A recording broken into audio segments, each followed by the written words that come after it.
Hey friends, welcome back to accountancy classes. हम लोग आ गए हैं क्लास 11 का चैप्टर 2 पर। लास्ट वीडियो में मैंने आपको क्लास 11 का और चैप्टर 1 कंप्लीट हुआ था हम लोगों का। आज शुरू करने जा रहा हूँ chapter 2, accounting terms, principles and bases. इस चैप्टर का नाम कोई बुक में अलग होगा, किसी में लिखा रहेगा बेसिक अकाउंटिंग टर्म्स। नाम कोई भी हो, अंदर का कंटेंट सेम होता है। ठीक है, तो चलिए शुरू करते हैं। सबसे पहले हम लोग जानेंगे अकाउंटिंग टर्म्स क्या होता है। यानी कि आप अभी मान के चलिए क्लास 11 में हो तो आप अभी ABCD पढ़ रहे हो कॉमर्स का। तो ABCD में हम लोग ABCD तो थोड़ा बहुत पढ़ लिया, A for apple, B for ball पढ़ते हैं अभी।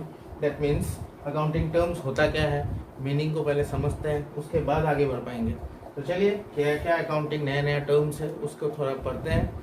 विथ प्रॉपर नोट्स आपको मैं दे रहा हूँ। चलिए शुरू करते हैं। सबसे पहले अकाउंटिंग टर्म्स, फर्स्ट टर्म मैंने लिखा है बिजनेस एंटिटी। बिजनेस तो आपने सुना है, एंटिटी क्या है? एंटिटी मतलब इंडिविजुअल, जिसका कोई अपना डेफिनेट एग्जिस्टेंस हो, जो अस्तित्व हो, जो एग्जिस्ट करता है, उसको एंटिटी बोलते हैं। जैसे कि देखिए मैंने क्या लिखा है, इसके ऊपर आपको समझाता हूँ।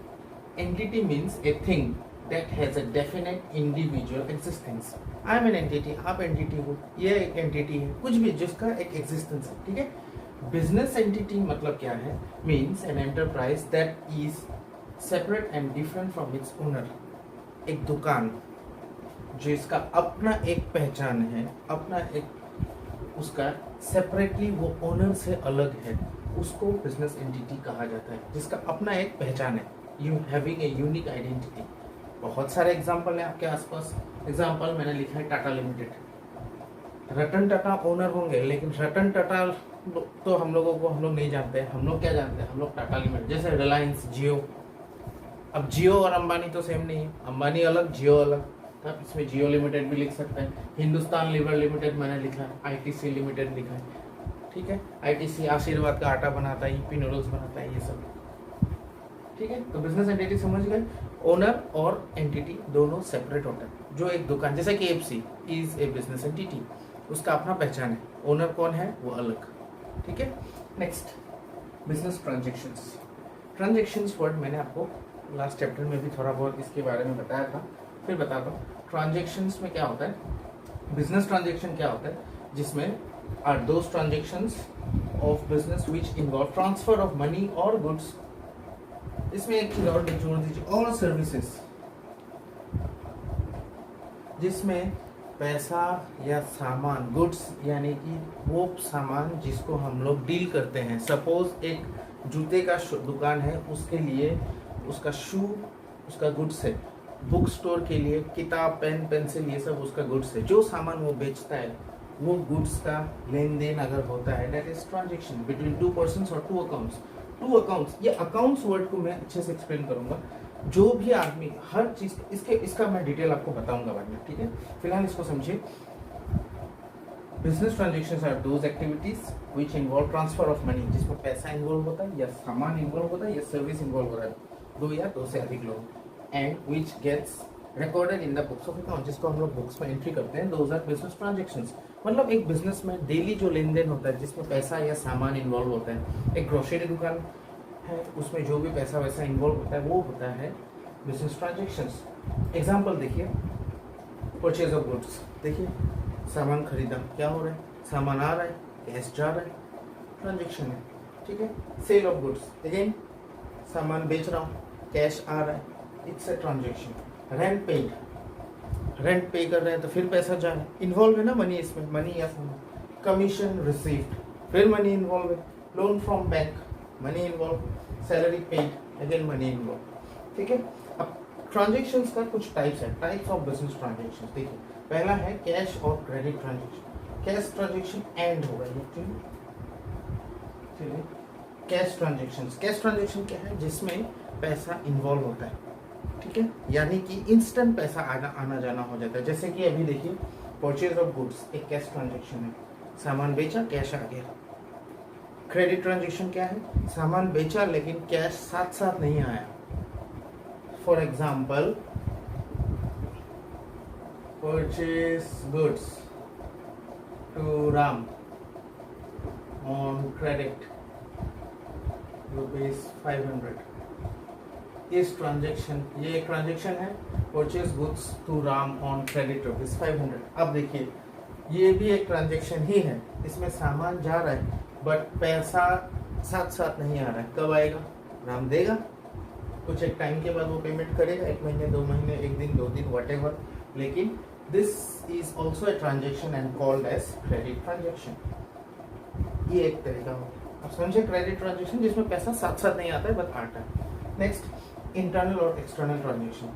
इंटरनल ट्रांजेक्शन मतलब विद इन द बिजनेस क्या क्या ट्रांजेक्शन हो सकता है। विद इन द बिजनेस आपका मतलब फॉर एग्जांपल अपने ही दुकान में क्या हो सकता है, सैलरी ओनर किसको देगा? अपने ही एम्प्लॉय को देगा। दैट इज वो पैसा अपने ही अंदर सर्कुलेट हो रहा है, वो है इंटरनल ट्रांजेक्शन्स। जैसे कि रेंट पेड, सैलरी पेड, ये सब, रेंट को नहीं सैलरी को जोड़ लीजिए, सैलरी पेड ये आपका इंटरनल एग्जाम्पल है, इंटरनल ट्रांजेक्शन्स का एग्जांपल। एक्सटर्नल ट्रांजेक्शन्स का क्या है? लोन फ्रॉम बैंक, इसमें थर्ड पार्टी इन्वॉल्व है, जिसमें अपना ही बिजनेस इन्वॉल्व होता है, वो है इंटरनल। जिसमें आउटसाइड पार्टी इन्वॉल्व होता है, जैसे लोन फ्रॉम बैंक, ठीक है। पेमेंट टू सप्लायर, सप्लायर से आप क्रेडिट में लिए थे, उसको पेमेंट किया, इसमें एक्सटर्नल है, ठीक है। अब नेक्स्ट टॉपिक में आपको बताने जा रहा हूँ वो, तो चलिए कुछ आइटम और लाया हूँ मैंने। डेफिनेशन, ये आपका डेफिनेशन नहीं है, ये आपके लिए नोट्स बना, अगर आप बनाना चाहें तो उसके लिए मैंने हल्का हल्का लिखा है, आपको समझ में भी आना चाहिए। नेक्स्ट है इवेंट। देखिए ना, इवेंट क्या होता है? इवेंट है the result of a transaction is called event. I think इतने से आपको बात समझ में नहीं आई होगी। कोई भी ट्रांजेक्शन हुआ उससे जो रिजल्ट है वो है इवेंट। एक एग्जांपल देता हूँ, आप ध्यान से सुनिए। सपोज परचेज गुड्स फॉर ₹100, ठीक है, ये एक ट्रांजेक्शन है। और एक ट्रांजेक्शन मैं जोड़ता हूँ, अब इससे कोई कंक्लूजन नहीं आया। एंड सोल्ड इट फॉर ₹120, 100 रुपये में खरीदा कोई एक सामान, उसको 120 में बेच दिया। So here the event is 20 rupees. Means after this transaction what is the result? The result is 20 profit.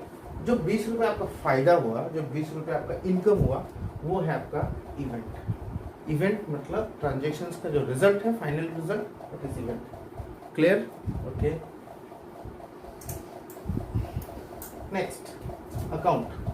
Account क्या है? देखिए बिजनेस में लाखों ट्रांजेक्शन्स हो सकते हैं, हर एक ट्रांजेक्शन्स का इन्वॉल्वमेंट, जैसे कि मान लीजिए परचेज गुड्स, इसमें परचेज इन्वॉल्व है, कैश इन्वॉल्व है, ठीक है। अगर क्रेडिट में लिया तो परचेज इन्वॉल्व है, और उस बंदे का नाम इन्वॉल्व है जिसको हम लोगों ने सामान बेची, ठीक है। सोल्ड गुड्स में फिर अगेन कैश इन्वॉल्व है और गुड्स इन्वॉल्व है। सैलरी पे किया तो इसमें सैलरी इन्वॉल्व है, कैश इन्वॉल्व है। तो जितना भी ट्रांजेक्शन है इन सब को अलग अलग कैटेगराइज करना ही अकाउंट्स है। मतलब हर ट्रांजेक्शन्स को हम लोग का 2 एस्पेक्ट होता है, ये मैंने कल भी बताया था। हर ट्रांजेक्शन में कुछ ना कुछ आता है, कुछ ना कुछ जाता है, ठीक है। तो जितना भी आना जाना होता है ये सब को हम लोग सेपरेटली रिकॉर्ड करते हैं। फर्स्ट मैंने कल आपको बताया था बुक्स ऑफ ओरिजिनल एंट्री के बारे में, सबको एक साथ रिकॉर्ड किया, फिर उसको क्लासीफाई जो करना पड़ता है, उसको क्लासीफाई करने का जो जगह है, जहाँ प्लेस है, उसको अकाउंट बोलते हैं। तो ये जब हम लोग प्रैक्टिकल करेंगे तो आपको अच्छे से समझ में आएगा। अभी आप थ्योरेटिकली इतना समझ लीजिए, अकाउंट्स एक जगह है जहाँ पे हम लोग हर एक ट्रांजेक्शन्स को सेपरेटली रिकॉर्ड करते हैं। तो हर अकाउंट बनाने से उसका 2 साइड होता है, एक होता है डेबिट, एक होता है credit. Debit credit 2 sides are there. अब डेबिट क्या है, क्रेडिट क्या है, इसको मैं आपको बाद में और अच्छे से एक्सप्लेन करूँगा, ठीक है। डेबिट और क्रेडिट इन दोनों को मैं इसका बारे में हल्का सा अगर आपको बता दूँ। देखिए डेबिट होता है बेनिफिट रिसीविंग एस्पेक्ट, यानी कि अगर आप एक आइटम को डेबिट कर रहे हो, अगर एक आइटम बढ़ रहा है तो आप उसको डेबिट कर रहे हो, तो दूसरा आइटम को आप अगर डिक्रीज होगा तो उसको आपको क्रेडिट करना होगा। Both are equal actually, debit और क्रेडिट हमेशा इक्वल होता है। मान लीजिए बिल्डिंग खरीदा आपने, बिल्डिंग परचेज, तो क्या हो रहा है, आपका बिल्डिंग बढ़ रहा है, तो आपने अगर बिल्डिंग को इंक्रीज दिखाना है तो आप उसको डेबिट कीजिए। डेबिट मतलब रिसीविंग एस्पेक्ट, क्रेडिट मतलब गिविंग एस्पेक्ट जिसमें जाता है। अब फिर आपका क्या चला गया, कैश चला गया। अगर आप सामान बिल्डिंग खरीदा है तो बिल्डिंग की जगह आपका हाथ से क्या जा रहा है, कैश जा रहा है। तो जो गिविंग एस्पेक्ट है वो है क्रेडिट और जो रिसीविंग एस्पेक्ट है वो है डेबिट, यानी कि बिल्डिंग डेबिट, कैश क्रेडिट। इस तरह से हम लोगों का न्यूमेरिकल्स भी होता है, एक्सप्लेन करूंगा बाद में आपको अच्छे से, ठीक है। तो इसका डेफिनेशन देखिए, it is the summary of a relevant business transaction, एक बिजनेस ट्रांजेक्शन का at one place relating to a person asset. कोई एक पर्सन हो, जैसे कि आदमी का नाम आ सकता है, इसमें एसेट आ सकता है, बिल्डिंग अकाउंट जैसे आ गया, कैश अकाउंट आ गया, एक्सपेंसेस आ सकता है, कोई एक्सपेंसेस सैलरी पे कर दे, सैलरी अकाउंट बनेगा, रेंट पे कर दिया, रेंट अकाउंट, और इनकम, इनकम में क्या हो सकता है, कमीशन आपको मिला, ठीक है। तो ये सब कुछ भी हो रहा है बिजनेस में, वो सबको हम लोग सेपरेट सेपरेट अकाउंट बनाएंगे अंडर वन हेडिंग, सबका अलग अलग हेडिंग बना के एक हेडिंग। तो it has two sides, debit and credit. तो डेबिट क्रेडिट के बारे में मैंने आपको भी बताया, ओके, ये हो गया। नेक्स्ट है कैपिटल। कैपिटल क्या है, ओनर जो पैसा इन्वेस्ट करता है बिजनेस में, दैट इज कैपिटल। बिजनेस में ओनर सिर्फ कैपिटल हिसाब से पैसा ही नहीं लगाता है, कभी कभी कोई प्रॉपर्टी भी बिजनेस में लगाता है। फॉर एग्जाम्पल, मान लीजिए मेरा खुद का घर है, मैंने अपने घर को ही दुकान बना लिया, तो वो जो बिल्डिंग है वो भी मेरा कैपिटल है, वो बिल्डिंग का जो वैल्यू होगा। सपोज मैंने अपने दुकान में एक कार लगाया, मेरा पर्सनल कार को ही मैंने दुकान के यूज में लगा दिया, दैट व्हीकल, उसका जो भी कॉस्ट है that also includes as capital. मतलब देखिए, it is the amount invested by the proprietor. मैंने प्रोपराइटर लिखा, ओनर को ही प्रोपराइटर कहा जाता है, तो हम लोग बेसिकली प्रोपराइटर बोलते हैं इंस्टेड ऑफ ओनर। तो अभी से हम लोग प्रोपराइटर वर्ड यूज करेंगे। तो प्रोपराइटर जो भी इन्वेस्ट करता है बिजनेस में, दैट इज कैपिटल, ठीक है। ड्रॉइंग्स, दुकान चालू है, चल रहा है। अब क्या होता है, कभी कभी अपने ही दुकान से पर्सनल यूज के लिए अगर ओनर पैसा विड्रॉ किया या कोई सामान विड्रॉ किया, दैट इज ड्रॉइंग्स। मतलब फॉर एग्जांपल, सपोज ओनर अपने बच्चे के स्कूल का फीस देना है, तो अपने दुकान से वो 5000 उठा के स्कूल में पे कर दिया, that 5000 is drawings for him. ये देखिए, बिजनेस का काम के लिए तो नहीं है, ये उसका पर्सनल वर्क है। वो बच्चे का स्कूल फी करो, घर का कुछ काम में लगाओ, मेडिसिन खरीदो, जो भी करो, अगर बिजनेस पर्पस के लिए वो पैसा विड्रॉ नहीं हुआ है, दैट इज ड्रॉइंग्स। ऐसा गुड्स भी हो सकता है। फॉर एग्जाम्पल, सिंपल, अगर आपका एक ग्रोसरी दुकान है, एग्जाम्पल सुनिए, ग्रोसरी दुकान में आप बैठे हुए हैं, आपके घर पे मेहमान आ गया मान लीजिए, तो आप अपने दुकान से ही कुछ कोल्ड ड्रिंक वगैरह खरीद के मेहमान के लिए ले गए, खरीदा नहीं, आप अपनी दुकान से ले गए, ठीक है। तो वो जो कोल्ड ड्रिंक ले गए उसका कुछ कॉस्ट होगा। सपोज आपने कोल्ड ड्रिंक लिया 200 रुपीज़ का, that 200 is a drawings, it is use for personal use. I think drawing is clear. Next, liabilities. Liabilities क्या है, ऑब्लिगेशन ऑफ द बिजनेस। नहीं समझे होंगे क्या obligation of the business, simple भाषा में बोलूँ तो anything we have to pay in future is a liability. जो भी हमें फ्यूचर में पे करना है, किया नहीं है, वो लाइबिलिटी है, ठीक है। फॉर एग्जाम्पल, यहाँ पे मैंने लिखा है लोन फ्रॉम बैंक, बैंक से लोन लेके रखा है, वो जब तक पेड नहीं होता वो एक लाइबिलिटी है, एक तरह का उधार है, समझ के रखिए, डेप्ट है। और देखिए, और other person, creditors for goods service, ये हम लोग बिजनेस पॉइंट ऑफ व्यू से बोल रहे हैं, इसीलिए डेफिनेशन ऐसे लिखा है, it denotes the amount which business ओज टू अदर्स, बिजनेस किसी और को देना है। Example, loan from bank, bank से लोन ले रखा है, पे करना पड़ेगा, कोई आदमी से लेके रखा है, पे करना पड़ेगा। क्रेडिटर फॉर गुड्स सप्लाइड, जो क्रेडिटर वो बंदा है जिससे हम लोग सामान क्रेडिट में खरीदते हैं, तो उसको पैसा देना पड़ेगा, सामान लिया है तो पैसा तो देना पड़ेगा, that is also a liability. Outstanding expense, outstanding मतलब पेंडिंग। मान लीजिए रेंट, बिल्डिंग का रेंट हम लोगों ने लास्ट महीने का नहीं दिया, तो वो देना पड़ेगा। लास्ट महीने का रेंट नहीं दिया, दैट इज आउटस्टैंडिंग, यानी कि पेंडिंग, देना पड़ेगा, इज ए लाइबिलिटी, ठीक है। तो लाइबिलिटी जो आपको पे करना है, तो आप बोलने का मतलब ये हुआ, बिजनेस का जितना हो लाइबिलिटी कम हो उतना ही अच्छा है। चलिए नेक्स्ट है टाइप्स ऑफ लाइबिलिटीज को थोड़ा डिस्कस कर लेते हैं। मैंने आपको अभी भी बताया लाइबिलिटीज बहुत टाइप्स के होते हैं, तो इनका जो टाइप्स है वो मैं डिस्कस करने जा रहा हूँ आपसे।